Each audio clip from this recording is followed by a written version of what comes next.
A woman walks into a fire holding 3 stones. Everyone around her believed the same thing. They were dead, petrified, turned to rock so long ago that no living person could remember them ever being anything else.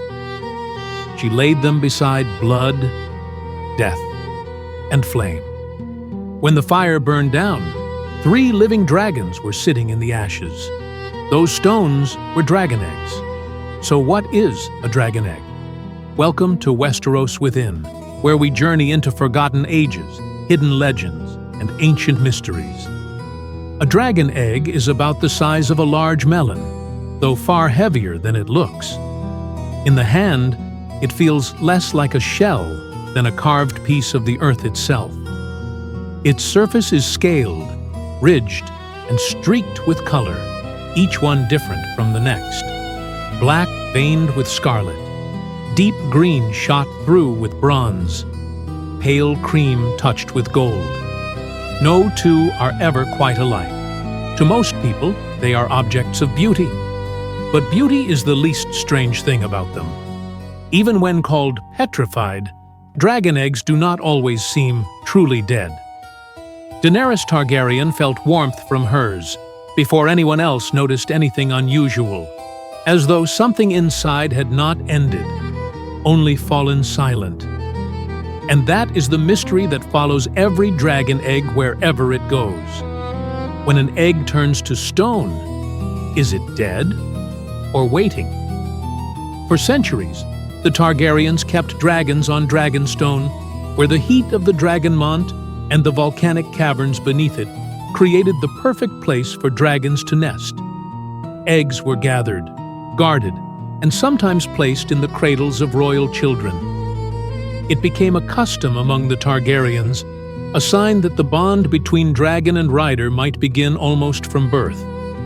Sometimes an egg hatched beside the child. Often it did not. That uncertainty is part of what makes dragon eggs so mysterious. 2 eggs may look alike, rest in the same heat, and lie beside the same bloodline. Yet one wakes, and the other remains silent. And then there is the question of the 3 most famous eggs in the world. Long before Daenerys ever touched them, 3 eggs were stolen from Dragonstone by Elissa Farman, who fled across the narrow sea and sold them in Bravos. Their trail disappeared into rumor and silence. Years later, 3 petrified eggs surfaced far away in the east and were given to Daenerys as a wedding gift. Were they the same 3? No one can say for certain. But the question has never gone away. This is the question no one has ever truly answered. The Targaryens tried for generations to hatch dragon eggs. Some were placed in cradles. Some were kept near fire. Some were watched over by those who believed blood, heat, and lineage would be enough. Sometimes it worked. Sometimes it did not. And then the dragons began to die. The last dragon born to House Targaryen was small, sickly, and stunted. After it died, the eggs that remained did not hatch. They sat like beautiful relics from a vanished age. Then came Summerhall.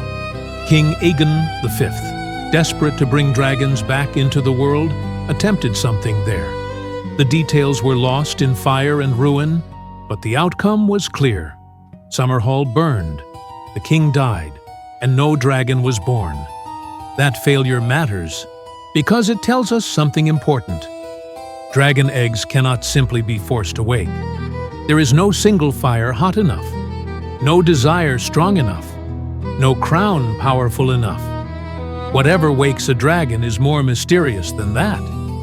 And then Daenerys Targaryen succeeded where everyone else had failed. She placed 3 stone eggs into the funeral pyre of Khal Drogo. Mirri Maz Duur was bound within it. Death was present. Fire was present.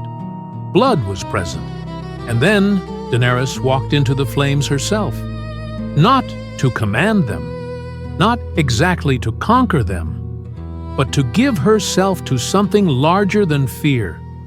When the fire died, the eggs had opened, and dragons had returned to the world for the first time in over a century. That moment changed everything, but it did not explain itself. No one can say exactly which part mattered most: the fire, the blood, the death, the sacrifice, Daenerys herself, or the fact that the world was already shifting, as if magic had reached the point where something lost could finally return. Aegon V had longing and fire. Daenerys had fire, blood, and surrender. Perhaps that difference matters. Or perhaps it was something even stranger. And that is what makes dragon eggs so dangerous as an idea. Because Daenerys's 3 were almost certainly not the last. Other eggs are whispered of in vaults, in private collections, in hidden chambers, in places where they are treated as treasures, curiosities, or dead stones too valuable to throw away and too lifeless to fear. Jorah Mormont once said that a dragon egg was worth a castle. He was right, not only because of its price, but because of its possibility. Some eggs may still lie forgotten in the world, cold and silent. Some may have been hidden deliberately. Some may have been kept from heat, from ritual, from the one combination of forces that might wake them. And if even one of them is not truly dead, then the Age of Dragons may still be less finished than people believe.